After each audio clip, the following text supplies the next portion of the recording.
வாய்ப்பு கிடைத்தால் எந்த கட்சிக்கும் செல்வேன். அதிமுக கூட்டணி கட்சி தலைவர் பரபரப்பு பேட்டி.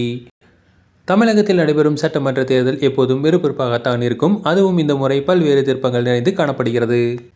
அதிமுக, திமுக, பாமக, தேமுதிக, தவேக, நாம் தமிழர் கட்சி போன்ற கட்சிகள் அனைத்தும் தேர்தல் வேட்டையில் தீவிரமாக ஈடுபட்டு வருகின்றன. இந்த நிலையில் முன்னணி கட்சிகளைச் சேர்ந்த பலரும் வேறு கட்சிகளில் இணைந்து வருவது தற்போது பரவலாக பேசப்பட்டு வருகிறது. மாற்றுக் கட்சியினரை தங்கள் கட்சியில் இணைக்கும் முயற்சியும் திராவிட கட்சிகள் மேற்கொண்டு வருகின்றன. இந்த முயற்சியில் முன்னிலை பெறுவது திமுக என்றே சொல்லலாம். திமுகவில் கூட்டணி கட்சிகளின் கோரிக்கையால் முளைத்துக் கொண்டிருக்கும் ஸ்டாலினுக்கு அதனை ஈடு செய்யும் வகையில் பல்வேறு முக்கிய தலைவர்கள் திமுகவில் இணைந்து வருவது சாதகமாகியுள்ளது. ஏனென்றால் அதிமுக உரிமை மீட்பு குழுவில் இருந்த மனோஜ் பாண்டியன் திமுகவில் இணைந்த நிலையில் வைத்தியலிங்கமும் இணைய உள்ளதாக ஊடகங்கள் கூறி வருகின்றன. இந்த நிலையில் புதிதாக அதிமுகவிலிருந்து மேலும் ஒருவர் இணைய இருப்பது குறித்து இபிஎஸ்க்கு அதிர்ச்சியை ஏற்படுத்தியுள்ளது.